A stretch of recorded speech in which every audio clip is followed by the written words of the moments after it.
As more tourists started arriving from the mainland with pandemic restrictions dropped, so did more homeless people. So what's behind this trend and what's being done to help them or send them home? Gina Mangieri is always investigating. An influx of transitory homeless is putting a strain on an already stressed system. We wanted to know how and why they're coming here and how they can best be helped or redirected.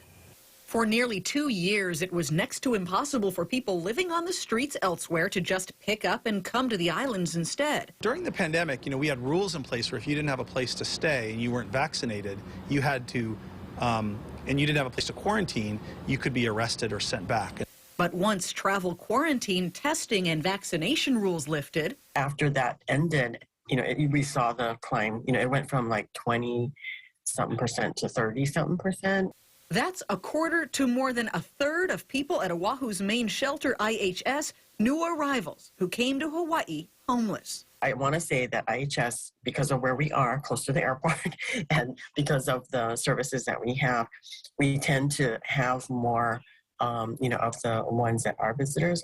Island-wide and even statewide, the proportion is not as pronounced. Less than 3% of people who received services in March were people who had been in Hawaii less than a year. But that's still more than 100 new or newer to Hawaii, homeless in every month so far this year, according to a homeless management information system run by Partners in Care.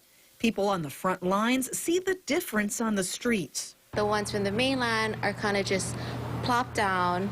They have a whole bunch of medical issues, they have a whole bunch of substance abuse history, and they just expect handouts. I would say the vast majority of the folks that come, they have a monthly check, that they get in benefits, and the cost of tickets is very minimal.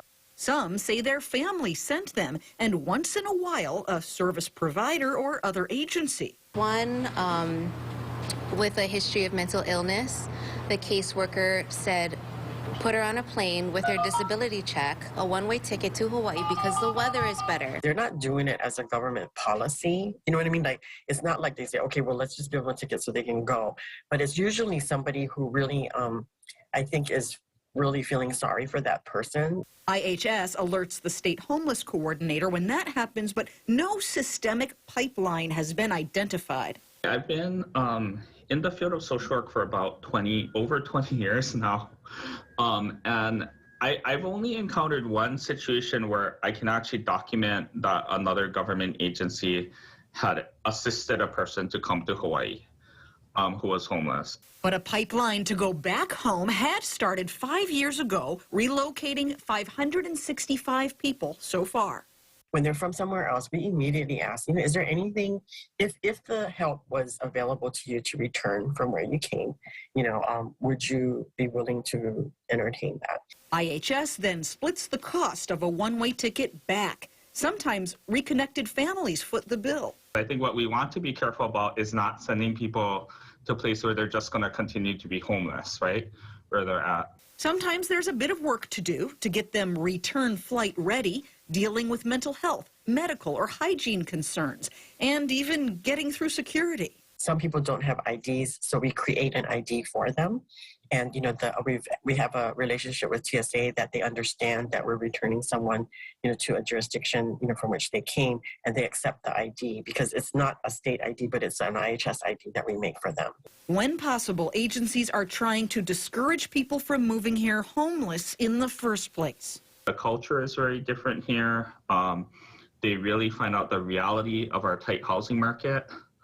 And they also realize that, I think there's a myth that you can just live on the beach here, and that's not the case. So when you talk to people and you really ground them in reality, then it's kind of thinking through, well, what options are available for you? We continue to investigate the crisis on the streets and will report back about changes aiming to get people back to safety, stability, and even jobs, whether they're new to Hawaii or longtime residents on hard times. Gina Mangieri, KHON2 News, always investigating.